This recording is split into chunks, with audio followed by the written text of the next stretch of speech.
Hello everyone, আসসালামু আলাইকুম। আজকে আমি আপনাদের সামনে নিয়ে এসেছি আরও একটি নতুন রান্নার রেসিপি।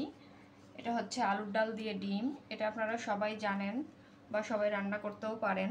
তো আজকে আমি ভিন্নভাবে রান্নাটা করেছি। আমাদের উত্তরবঙ্গের একটা ঐতিহ্যবাহী রান্না আলুর ডাল ডিম, অনেক মজাদার একটা রেসিপি। গরম ভাতের সাথে খুব ভালো লাগে এই রান্নাটা। তাহলে চলুন দেখে নেওয়া যাক ফুল রেসিপি। আলুর ডাল ডিম রান্না করার জন্য আমি এখানে নিয়েছি 1 কেজি পরিমাণ আলু আমি সিদ্ধ করে নিয়েছি এবং আলুটাকে আমি ম্যাশ করে নিয়েছি। আর এখানে আমি নিয়েছি 5টা ডিম। তাহলে চলুন ফুল রেসিপিতে চলে যাই। আমি প্রথমে একটা প্যান বসিয়ে দিয়েছি চুলায়। প্যানটা গরম হয়ে গেলে এখন আমি এখানে পরিমাণ মতো একটু তেল দিয়ে দিব, রান্নার রেগুলার তেল। আমি ডিমগুলো ভেজে নিব। তেল দিয়ে দিলাম। এখন আমি তেলের মধ্যে সামান্য লবণ দিয়ে দিব। তারপরে আমি ডিমগুলো দিয়ে দিব।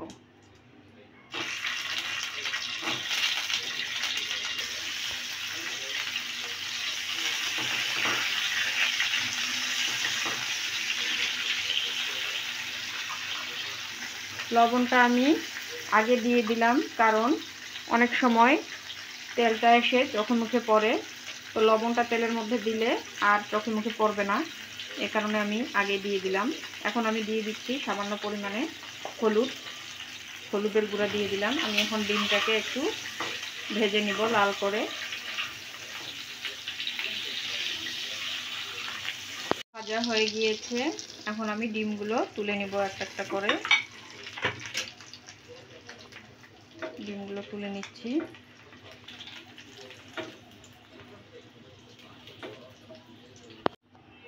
আমি চুলায় আরেকটা প্যান বসিয়ে দিয়েছি। প্যানটা গরম হয়ে গেলে এখন আমি দিয়ে দিব রান্নার রেগুলার তেল। পরিমাণ মতো দিয়ে দিব এখানে আমি। এখন আমি দিয়ে দিব এখানে সামান্য পরিমাণ গোটা জিরা। আমি জিরা দিয়ে দিলাম। জিরাটাকে আমি একটু ভেজে নিব। জিরাটা গরম হয়ে গেলে এখন আমি এর মধ্যে দিয়ে দিব একটা তেজপাতা, 2টা দালচিনি আর 3টা সাদা এলাচ। এখানে আপনারা কালো এলাচও ব্যবহার করতে পারেন। দিয়ে দিলাম। এখন এর মধ্যে দিয়ে দিব আমি 1 কাপ পরিমাণ কাঁচা পেঁয়াজ কুচি আর 3-4টা কাঁচামরিচ ফালি করে দিয়েছি। পেঁয়াজটাকে আমি এখন ব্রাউন করে ভেজে নিব, একটু বেরেস্তার মতো ভেজে নিব। বেরেস্তাটা হয়ে গিয়েছে। এখান থেকে আমি কিছুটা পরিমাণ বেরেস্তা তুলে রাখব, যা আমি পরবর্তী কাজে ব্যবহার করব। আমি সামান্য একটু তুলে রাখতেছি।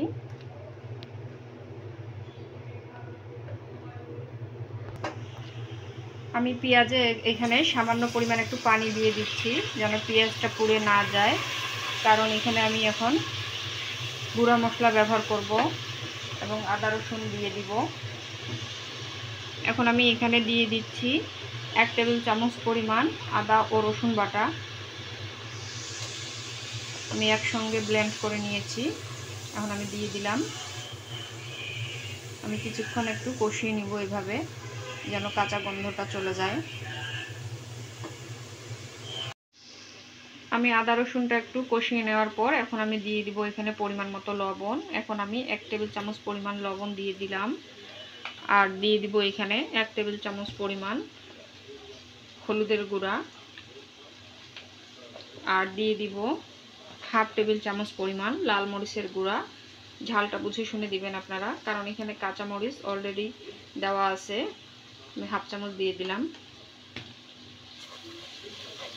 এরপরে আমি দিয়ে দিব 1 টেবিল চামচ পরিমাণ জিরা ও ধনিয়ার গুঁড়া।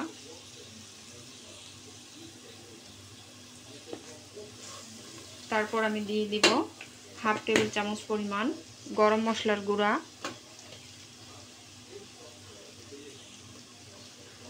এখন আমি মশলাটাকে একটু কষিয়ে নেব। সামান্য কিছুক্ষণ কষিয়ে নিব। নেওয়ার পর আমি এই পর্যায়ে এখানে দিয়ে দিব আমি 2টা টমেটো কুচি করে কেটে নিয়েছি। আমি এখন টমেটো 2টা দিয়ে দিলাম। আপনারা তো বিভিন্নভাবে আলুর ডাল ডিম রান্না করেন, একবার এই প্রসেসে রান্না করে দেখিয়েন, কতটা স্বাদ, অনেক টেস্টি। তো আমি এখন টমেটোটাকে একটু কষিয়ে নেব ভালোভাবে। সামান্য পরিমাণে আমি একটু পানি অ্যাড করব। আমি এখানে সামান্য পরিমাণে একটু পানি দিয়ে দিলাম। আমি টমেটোটাকে ভালোভাবে কষিয়ে নিব মশলার সঙ্গে। টমেটোটাকে আমি ভালোভাবে কষিয়ে নিয়েছি মশলার সঙ্গে। এখন এই পর্যায়ে আমি আলুগুলো দিয়ে দিব। আলুগুলো আমি ম্যাশ করে রেখে দিয়েছিলাম, এখন আমি আলুগুলো দিয়ে দিলাম।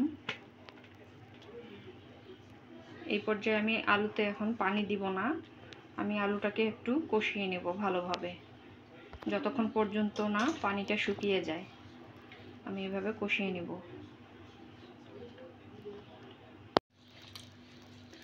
আলুগুলোকে আমি ভালোভাবে কষিয়ে নিয়েছি পানি দিয়ে, যেন আলুর কাঁচা গন্ধটা চলে যায়। আমি আলুগুলোকে দুইবার এভাবে কষিয়ে নিব, দুইবার পানি দিয়ে। তো দেখেন কতটা ঘন হয়ে এসেছে। এখন এই পর্যায়ে আমি আরও সামান্য একটু পানি দিয়ে দিব, সামান্য একটু দিয়ে দিলাম।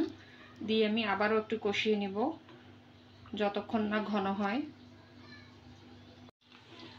আমি ঢাকনাটা আবারও খুলে দিয়েছি, আবারও আলুগুলো ঝোলটা টেনে নিয়েছে, পানিটা শুকিয়ে গিয়েছে।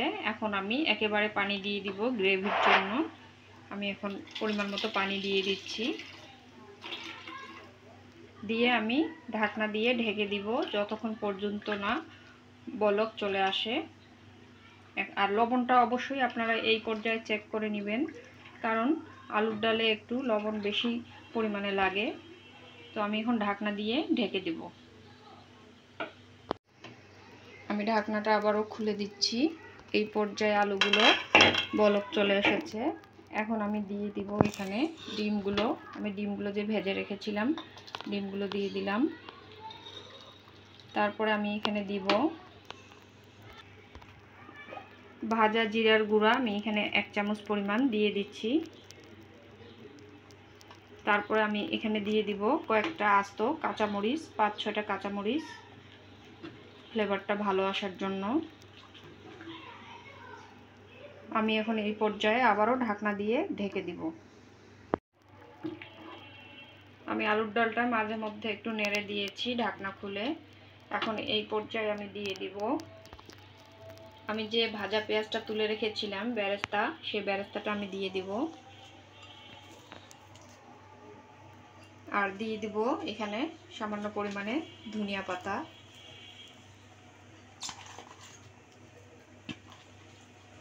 দিয়ে আমি আবারও কিছুক্ষণ ঢেকে রাখবো।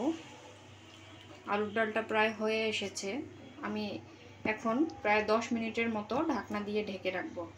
তারপরে আমি চুলাটা অফ করে দিব। এখন আমি মিডিয়াম আঁচে রেখে দিব ঢাকনা দিয়ে।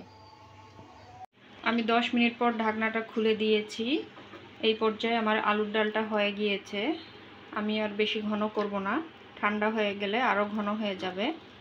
তো ঠান্ডা হয়ে গেলে আমি আপনাদেরকে দেখাবো সার্ভ করে কতটা সুন্দর হয়েছে, এবং ফ্লেভারটা এত সুন্দর যে আমি আপনাদেরকে বলে বুঝাইতে পারবো না।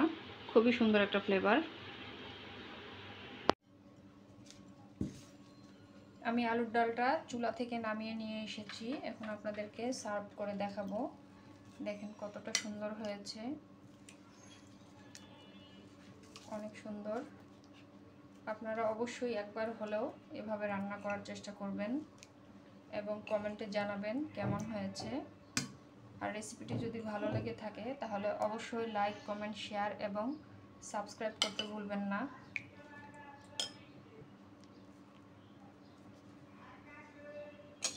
সবাই ভালো থাকবেন, সুস্থ থাকবেন, আমার জন্য দোয়া করবেন। সবাইকে আবারও আসসালামু আলাইকুম।